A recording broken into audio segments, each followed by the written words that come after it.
Hello friends, welcome to my YouTube channel. आज मैं आई हूँ एक नए टॉपिक के साथ और आज का मेरा टॉपिक है प्री एक्लैम्सिया, जो गायनिक सेक्शन का टॉपिक है।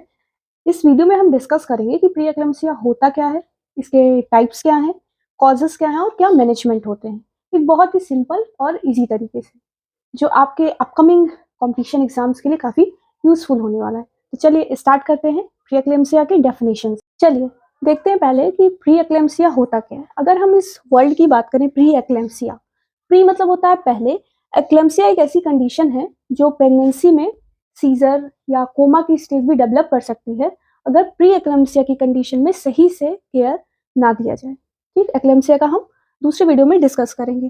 तो ये क्या प्री एक्लैम्सिया मतलब एक्लैम्सिया से पहले की कंडीशन जो कॉम्प्लिकेटेड हो जाती है। ठीक, तो देखिए, it is complication occurring during pregnancy which is characterized by three main. ये एक ऐसी कंडीशन है, मतलब प्री एक्लैम्सिया क्या है, एक ऐसी कंडीशन या एक ऐसी बीमारी कह सकते हैं जो प्रेगनेंसी टाइम में होता है। क्यों होता है उसको हम आगे डिस्कस करेंगे। इसमें तीन मेन कैरेक्टरिस्टिक आपको देखने को मिलेंगे। फर्स्ट है इंक्रीज्ड बीपी, मतलब हाइपरटेंशन हो जाता है, बीपी बढ़ जाती है। प्रोटीनयूरिया, प्रोटीनयूरिया मतलब यूरिन में या टॉयलेट में प्रोटीन रिलीज होगा। ठीक, जब पेशेंट यूरिन पास करेगा या टॉयलेट करेगा तो उसमें प्रोटीन भी साथ में निकलेगा शरीर से। थर्ड है एडिमा, एडिमा मतलब होता है स्वेलिंग हो जाना, शरीर में क्या होगा, स्वेलिंग हो जाएगी, पिटिंग एडिमा टाइप। फिर it mainly develops at 20 week of pregnancy, ये मोस्टली प्रेगनेंसी के 20 वीक में डेवलप या 5th मंथ में इसके चांसेस होते हैं मोस्टली। इसका मतलब कि ये मोस्टली 20 वीक ऑफ प्रेगनेंसी में देखने को मिलता है। और एक और कंडीशन, एंड ऑफ पोस्टपार्टम का फर्स्ट वीक, मतलब जब डिलीवरी के बाद पहला वीक हो जाता है तभी ये देखने को ज़्यादा मिलता है। Preeclampsia before 20 week indicates feature of hydriform mole and polyhydramnios। अगर प्रीएक्लेम्सिया की कंडीशन पेशेंट में या जो मदर बनने वाली है उसमें 20 वीक से पहले दिखाई दे रहा है तो हो सकता है वो हाइड्रिफॉर्म मोल या पॉलीहाइड्रोमनियास कंडीशन की वजह से हो रहा है। तो आई थिंक प्रीएक्लेम्सिया आपको समझ में आया होगा, एक ऐसी कंडीशन या एक ऐसी बीमारी जो प्रेगनेंसी टाइम में होती है प्रेग्नेंट मदर को, जिसमें तीन मेन कैरेक्टरिस्टिक्स होते हैं। हाइपरटेंशन हो जाएगा, मतलब बीपी नॉर्मल से काफ़ी बढ़ जाएगा। प्रोटीनयूरिया, यूरिन में पेशेंट के प्रोटीन रिलीज होगा। थर्ड इज एडिमा, एडिमा मतलब शरीर में सूजन या स्वेलिंग देखने को मिलेगी। ओके, मोस्टली ये कॉमन है 20 वीक ऑफ प्रेगनेंसी में। चलिए अब देखते हैं टाइप्स ऑफ प्री एक्लैम्सिया क्या होते हैं। अगर हम बात करें टाइप्स की, मेनली 2 टाइप्स ऑफ प्री एक्लैम्सिया होंगे।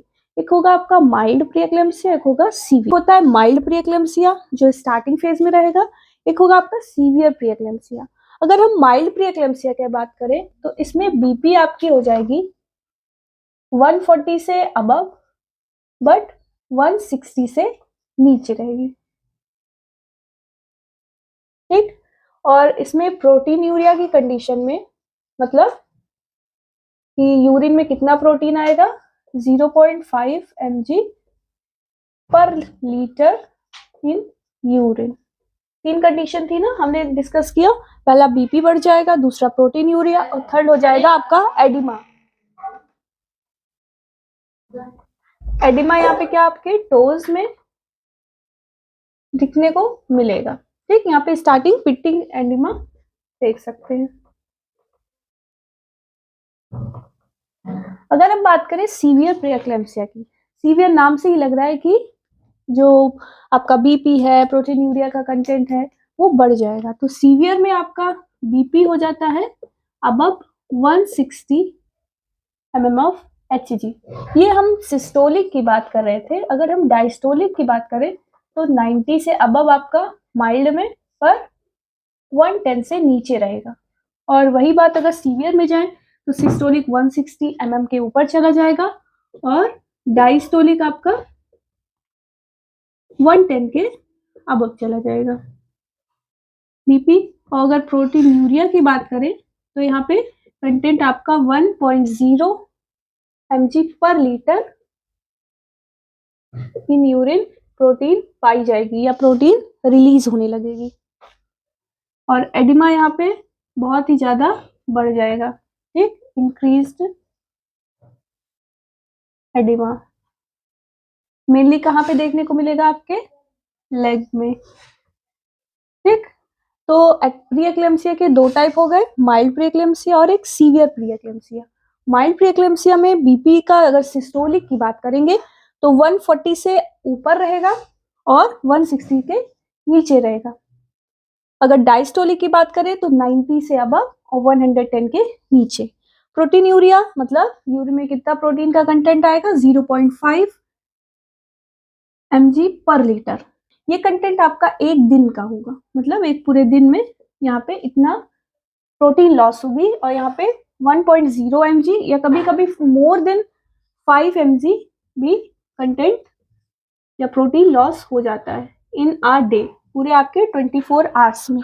एडिमा की बात करेंगे यहाँ पे तो टोज और पिटिंग एडिमा देखने को मिले, और यहाँ पे आपके फेस पे भी, फेस लेग मोस्टली पूरे बॉडी में आपको एडिमा देखने को मिलेगा। तो ये हो गया टाइप्स ऑफ प्री एक्लेम्सिया। चलिए अब देखते हैं रिस्क फैक्टर, मतलब ऐसे कौन से रिस्क फैक्टर हैं जिनके वजह से प्री एक्लेम्सिया की कंडीशन प्रेग्नेंट वुमेन में हो सकती है। तो फर्स्ट है प्राइमरी ग्रेविडा। प्राइमरी ग्रेविडा मतलब एक ऐसी वुमेन जो पहली बार माँ बन रही है, उसमें प्री एक्लेम्सिया की कंडीशन देखी जा सकती है।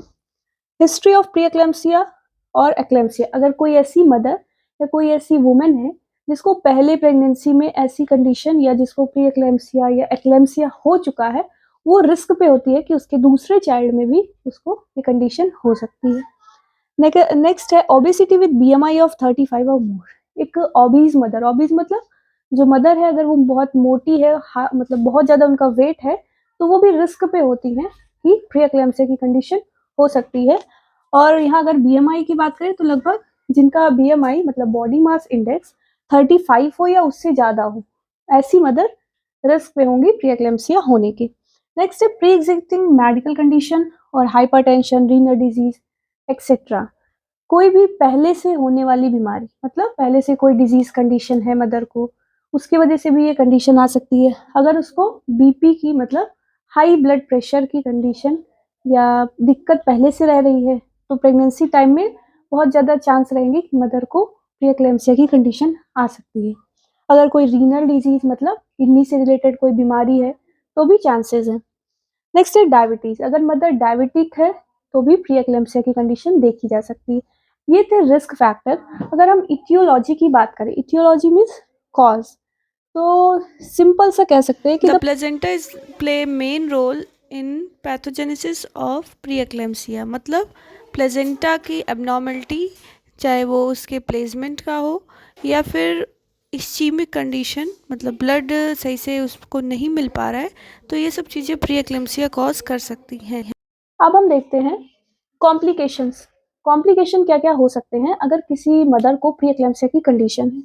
अब्रेशियो प्लेजेंटा होने के चांसेस हो सकते हैं। अब्रेशियो प्लेजेंटा मतलब प्लेजेंटा पहले आ जाता है बाहर बेबी से पहले। ठीक, पीपीएच पोस्टपार्टम हैमरेज। अगर किसी मदर को प्री एक्लेम्सिया की कंडीशन है तो उसको पीपीएच की कंडीशन भी हो सकती है, मतलब डिलीवरी के बाद एक्सेसिव ब्लीडिंग लॉन्ग टाइम तक हो सकती है।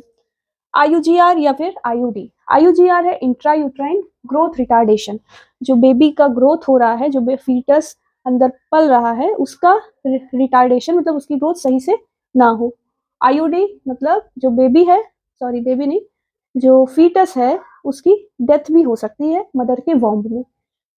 Pre eclampsia changes into eclampsia. अगर प्री एक्लेम्सिया का टाइमली और सही से ट्रीटमेंट नहीं किया जाएगा तो वो एक्लेम्सिया में चेंज हो जाएगी।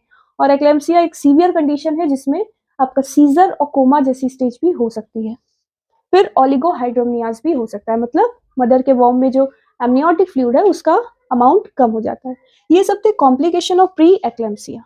यहाँ तक हमने डिस्कस किया कि प्री एक्लेम्सिया होता क्या है, उसके कॉज, इटियोलॉजी, रिस्क फैक्टर और कॉम्प्लिकेशन भी देख लिए हमने। अब अपनी नेक्स्ट वीडियो में हम डिस्कस करेंगे कि क्या क्या इन्वेस्टिगेशन करवाए जाते हैं इसको डायग्नोज करवाने के लिए और उसका मैनेजमेंट क्या होता है। आई थिंक आपको मेरी वीडियो अच्छी लगी होगी, आपके लिए इफेक्टिव होगी, तो प्लीज़ लाइक करें, दूसरों को शेयर करें। अगर चैनल पे न्यू है तो प्लीज़ सब्सक्राइब करें। Thank you.